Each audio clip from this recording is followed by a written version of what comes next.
I fermented avocado seed, rosemary, and hibiscus for 24 hours. The result wasn't what I expected. Let me show you exactly what happened. I will show you how I prepared it, why I left it for 24 hours, what it looked like afterward, and how I use it on my hair.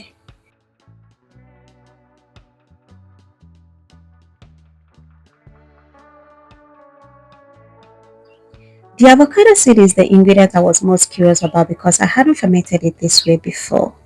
Rosemary is already a regular part of my hair routine, and hibiscus give the tea its beautiful color. Let me quickly take you through the process in making this rich and beautiful hair tea for your hair growth. First of all, you need an avocado seed, and most of the time when you get this avocado seed, this is how it looks like. So you first peel off the skin of the avocado seed to look exactly like what is in the video. You can break this seed with either a knife or your hands to make working with it very easy.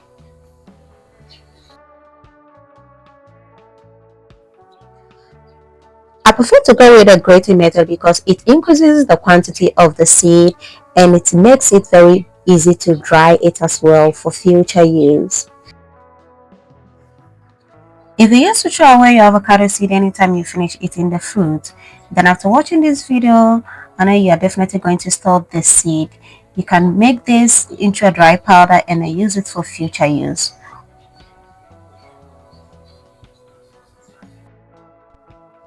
After exposing the grated avocado seed to the air, you should get a color change and you'll be getting this orange beautiful color from the seed. That is a sign to show that this seed is truly potent and it is effective to use for your hair. If you don't see these changes, don't use it.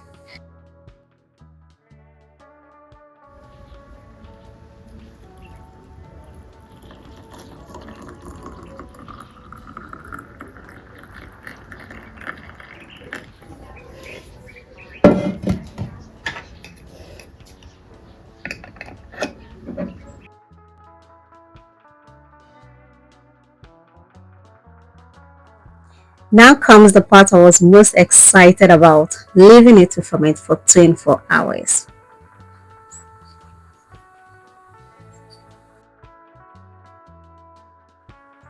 Now the moment of waiting is over. I'm done with my 24 hours fermentation and this is how it turned out to be. I am so glad because seeing this is a sign that this juice is ready to be used, especially when you notice that the ingredients have dropped to the bottom of the bottle.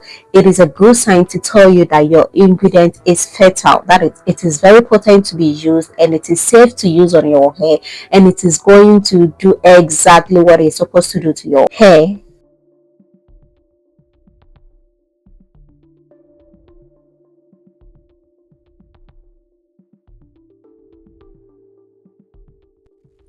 Another step you can never skip when doing DIY hair teas is the straining method. In this particular step, you are supposed to strain the liquid from the solid particles.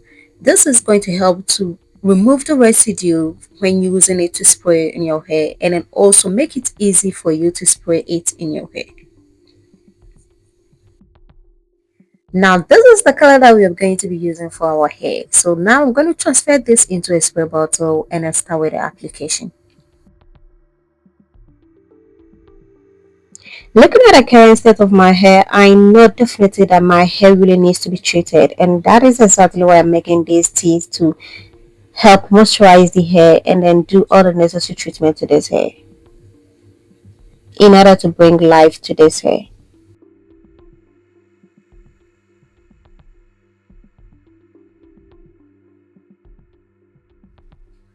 I focus on my scalp first before working the tea through the length of my mini braid because the scalp is where the growth starts from. So it is very important to always prioritize the scalp anytime you are using a hair tea on your hair.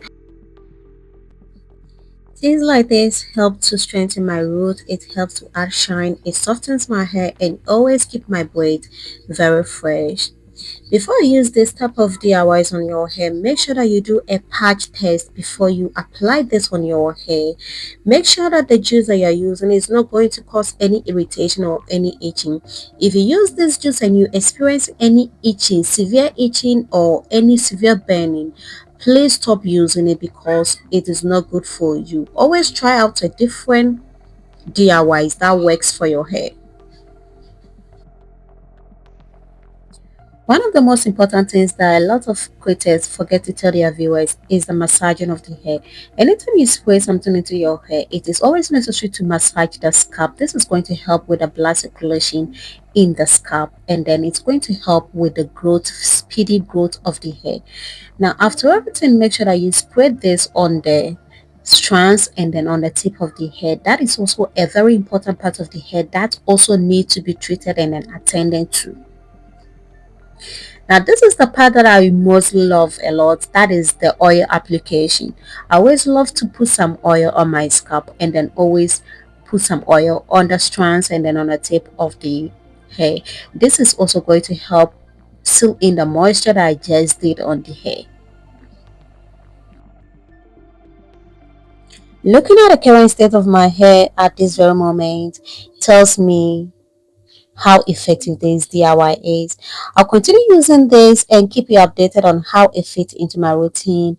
One thing I really like about using this is how fresh my scalp feels, how soft my hair feels, how clean my hair is looking at the moment, and above all, the shine that this has actually brought to my hair.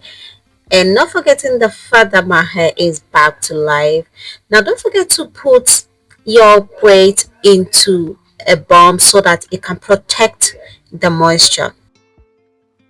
Now let's get into the exact measurement for this preparation. So I've listed out the measurement on the screen, and after how you can keep this juice in the fridge, the number of days you can actually use this juice, and if you detect any smell from this juice whilst you are keeping it for future use, always make sure to discard it because it is very harmful for your hair.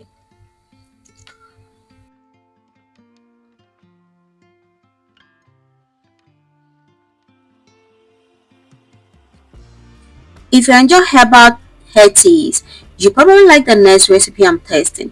Tap the video on your screen and I will see you there. After everything, cover your hair for 45 minutes to 1 hour just to allow the nutrient to penetrate into the hair shaft.